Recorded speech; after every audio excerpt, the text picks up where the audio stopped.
Pencil से underline करके उसको कॉपी पर लिख करके। ऐसा चाणक्य का भी कहना है कि जीवन इतना छोटा है कि सब चीज़ों का आप अपने जीवन में प्रयोग करके अनुभव नहीं ले सकते हैं। चलिए तब बुलाते हैं अर्पिता को। बिहार में का रैंक जो है 7वां था। मेरा नाम अर्पिता कुमारी है और इस साल मैंने इंटरमीडिएट का एग्ज़ाम दिया था जिसमें 500 में से मुझे 463 अंक प्राप्त हुए हैं। और मेरा जो सब्जेक्ट था हिंदी इंग्लिश तो सबको मिलता है, उसके बाद हमको पॉलिटिकल, हिस्ट्री और इकोनॉमिक्स, ये तीनों सब्जेक्ट मेरे थे। और जब हम 11th-12th की शुरुआत किए थे तो हमें तो कुछ आइडिया था नहीं, क्योंकि हम लोग 10th तक गाँव में ही पढ़े थे। तो उसके बाद सबसे ज़्यादा अगर हमसे पूछा जाए कि आपके अध्ययन में रोल किसका रहा, तो मैं अपने सीनियर्स का नाम लेना चाहूँगी, क्योंकि अगर वो मुझे नहीं बताते कि आशुतोष सर जैसे भी बक्सर में शिक्षक हैं जो इतना अच्छा पढ़ाते हैं, तो शायद मैं सर से नहीं जुड़ पाती। तो सबसे पहले तो अपने सीनियर्स से हमेशा कनेक्टेड रहना है, क्योंकि जो सीनियर्स होते हैं वो आपकी स्थिति से होके गुजरे हैं, वो भी 10 कोचिंग घूमे होंगे, उसके बाद उनको ऐसा चाणक्य का भी कहना है कि जीवन इतना छोटा है कि सब चीज़ों का आप अपने जीवन में प्रयोग करके अनुभव नहीं ले सकते हैं। इसीलिए दूसरों के अनुभवों से भी कुछ सीखने की आवश्यकता है। तो इसलिए हमेशा अपने से बड़ों के साथ संगति में रहें, ताकि वो जो चीज़ें फेस किए हुए हैं वो आपको फेस ना करना पड़े और आप उनके अनुभव से चलते रहें। तो इस बात पे विशेष गौर करने की आवश्यकता है। और सबसे पहले तो ये होता है ना कि हम लोग पढ़ते रहते उसके बाद बोर हो जाते हैं, 10 दिन के बाद छोड़ देते, सब छोड़ो क्या ये सब इतना सारा दे दिया है। लेकिन जो शिक्षा होती है वो सबसे पहले तो शिक्षा का आप लोग को उद्देश्य न समझना पड़ेगा कि हम पढ़ किस लिए रहे हैं। जैसे हम पढ़ते थे तो हमको लगता था कि जो भी अगर हम जो पढ़ रहे हैं वो मुझे समझ में आ रहा है कि नहीं। और मेरा हमेशा से यही उद्देश्य रहा है कि मेरे जो अगल बगल के बच्चे हैं जो ऐसा सोचते हैं कि हम कमज़ोर हैं, और सर जो कि बहुत लोगों को पढ़ाने रहते तो विशेष किसी पर ध्यान नहीं दे पाते थे, तो उन लोगों को अपने साथ लेकर समावेशी विकास जो कहलाता है ना, कि अपने साथ बच्चों को कनेक्ट करके और बहुत ऊँचे स्तर तक ले जाना, तो उसका उद्देश्य हम लेके चले थे। और जहाँ तक रही पढ़ाई की बात, तो सबसे पहले होता है कि जब भी आप 12th में जाते हैं तो पहले अपना एक टाइम टेबल बना लीजिए कि हमको 10 मंथ में अपना सब चैप्टर कंप्लीट कर लेना है। सिलेबस मेरा खुद से कंप्लीट होना चाहिए। सर के पढ़ाने से पहले हम अपना पॉलिटी ख़त्म कर चुके थे।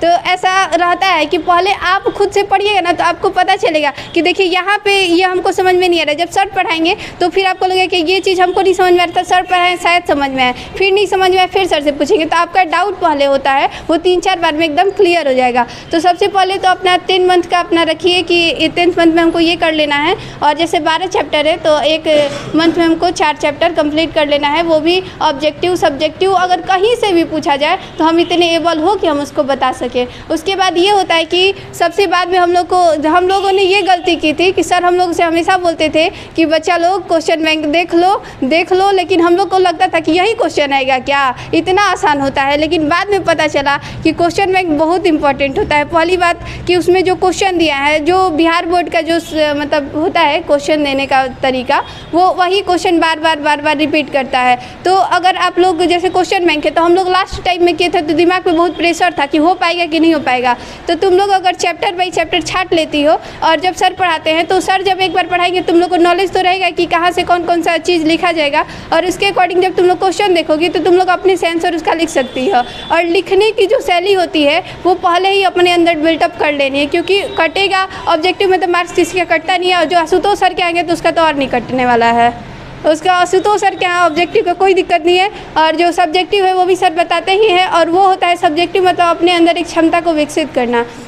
तो इस क्षमता को विकसित करने के लिए आप लोग प्रैक्टिस करिए। और जहाँ तक हो सके, जैसे कि अगर आपसे पूछा जाए कि मगध के उत्थान के कारण क्या थे, तो कुछ बच्चे होते हैं कि पूरा 4-5 को कारण लिख दिए और चले आए। अगर वही बच्चा है तो वो मैप बनाया है, मैप में दिखाया कि ये मगध है, यहाँ पर गंगा नदी बह रही है, ये झरिया है, ये बोकारो है, जहाँ पर लौह मिलता था, जिससे कि वहाँ पे जो भी हथियार बनाए जाने लगे। तो इस तरह से यदि आप मैप में ड्रॉ करते हैं, और मैप भी ऐसा नहीं है कि किताब में तुरंत उनको मिल जाएगा, वो बनाना पड़ता आता है खुद से।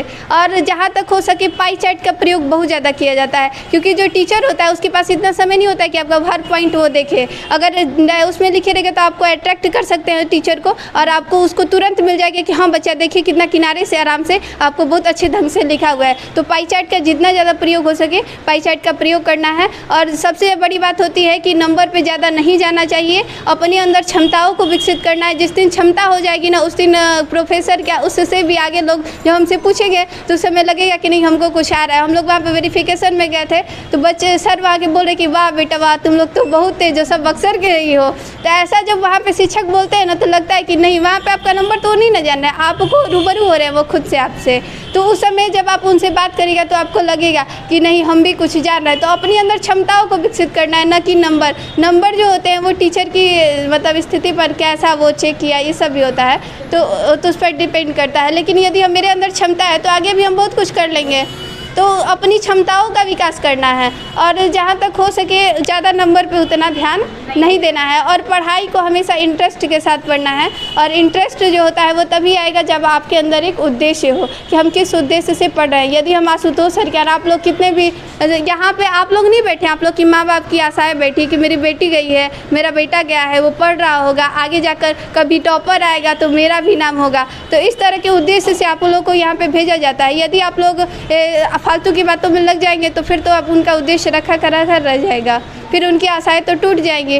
और इकोनॉमिक्स का ये रूल है कि इन्वेस्टमेंट वहीं पर किया जाता है जहाँ पर फ़ायदा हो। अब 10th में जो बच्चा फेल कर गया उसके माता पिता उसको पढ़ाने में पैसा थोड़े ना लगाएंगे, और 10th में वही बच्चा टॉपर कर गया तो लगता है ना कि नहीं इसमें और पैसा लगाएंगे तो लगता है कि IAS बन जाएगा।